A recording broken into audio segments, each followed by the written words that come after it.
Anniversary. We have another special guest now joining us, Aruna Sharma, the Steel Secretary, is with us. Ms. Sharma, good morning. Good to have you on the show. First thing I want to understand is how's the Indian industry looking right now? We have had some protectionist measures, MIP and duty. Have they yielded results, and what's the next step? Very right. As you have observed in the last quarter, the steel industry has shown positive impact. And with this positive impact, it has been going up continuously. To the steel industry, we are attempting for a complete holistic approach. And in this holistic approach, what is being worked at is that we are touching all the points which will give a boost to the Indian steel making, whether it is in secondary sector or in the integrated plants. So we are trying to handle the problems not just through the anti-dumping and MIP guidelines, but also in the various costing of the inputs which are outside the plant and availability. The real jump in the coking coal cost did have an adverse impact on the profitability, but then it's okay, it's a temporary phase, and I'm very sure the steel industry will get through. But what is more challenging and vital today is that we have to have an increase and boost in the demand. The consumption in India is very, very low, and that is where the entire efforts of the steel ministry and the steel sector per se, both private and public together, is to enhance the steel demand. And I'm very sure that, combined with the profitability margins going up in the steel industry, starting from the small producer to big producer, I think it is going to make a difference. Okay, Ms. Sharma, good morning and thank you for being with us. I'll come to demand in a bit, but before that, can you give us some more details on, what exactly the products are, how many products are under the minimum import price and the anti-dumping duty currently, and over what time period is this? As you know, in the anti-dumping, against 173 lines, which we had right in the beginning, so minus 19, which we have got it in MIP now, and 30 the longs which we have removed. Rest of them have all come in a very WTO compliant regime of anti-dumping. So we have all of them there. The 19 which we have got them now is because in color coating only 2 items had gone into anti-dumping. And the fear was that there should be circumventions as we are going ahead. Therefore, these 19 had to be brought under the MIP. For longs, that is your TMTs and rods and sariyas and everything, there is no evidence that there is any anti-dumping or dumping taking place. So I don't think so they require an anti-dumping measure at this moment of time. What has already gone in the anti-dumping regime, it is a long term. It is 6 months and evidences are there. It will get extended. So there is not much to fear upon it. The whole idea is that in India we do support imports, but we do not support the dumping of imports. So the Indian industry has to be competitive, both quality-wise and the cost-wise. And for that, these WTO-compliant protection measures will always be available to them.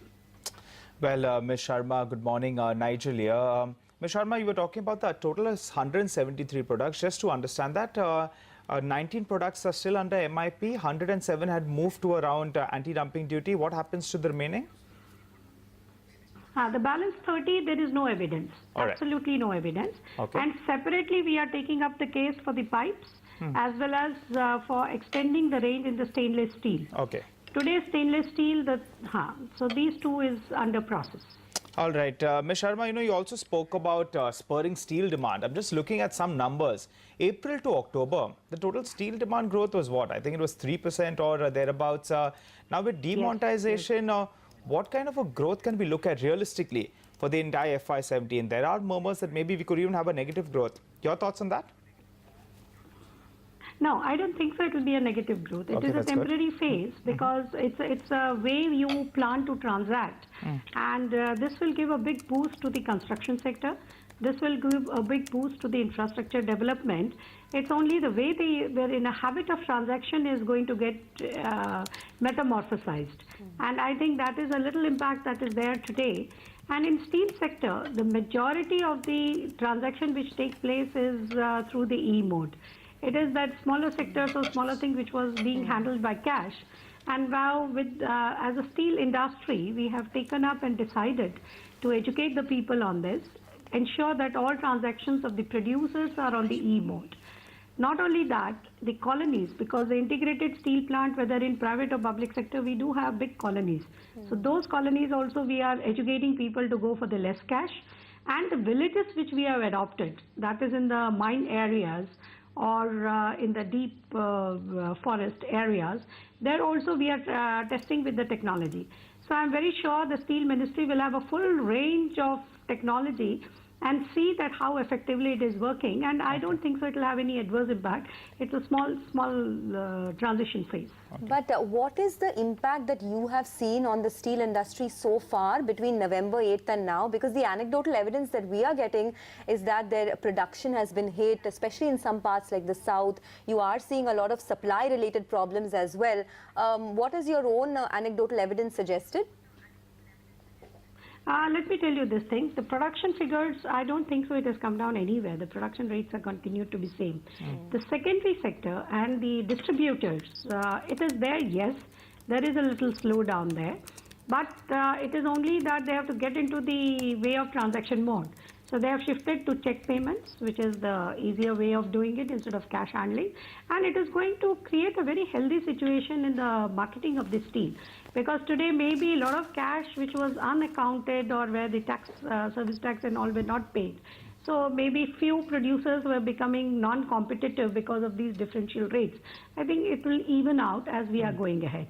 So it did not have a complete negative impact as far as the productions are concerned. But yes, at the distribution network, it did have a little setback. But I'm very sure it's a temporary phase, it will come out. All right, Ms. Sharma, then final question before we let you go. What's with the logic of putting an anti-dumping duty on met coke? I mean, that came out of nowhere, $25 per ton. A lot of steel industry is quite upset about this. Yeah. Yes, I totally agree upon it. This is something the ministry is arguing it out. And I think we will lead to some logical conclusion. By when can we hear some logical conclusion on this, ma'am? We will like it. We will like it as early as possible. All right. When we have to go through the process. All right. Final question, Ms. Sharma. Today's our 17th birthday. Currently, our capacity is at around 120 million tons. What's the target? Where are we headed? And also, could there be a rethink on that? Because profitability is an issue. Now, I think 150 million tons we should be reaching in a couple of years. And ultimately, we have to reach. And see, we can't just be the second largest producer.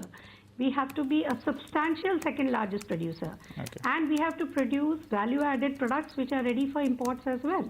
So it's not only the base material in the steel we have to produce. We have to produce a lot of value addition.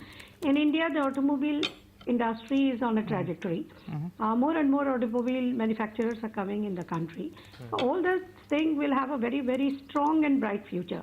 With 2% contribution in GDP and 7% growth, 7 plus rather, I think there is a great potential. There is nothing to sort of moderate the figures. Okay, Ms. Sharma, thanks a lot for your time and being so clear. Yeah, and let me congratulate you for 17 years. Thank you. For a very impactful coverages and inducing coverages. Oh, thank you so much. Thanks a lot.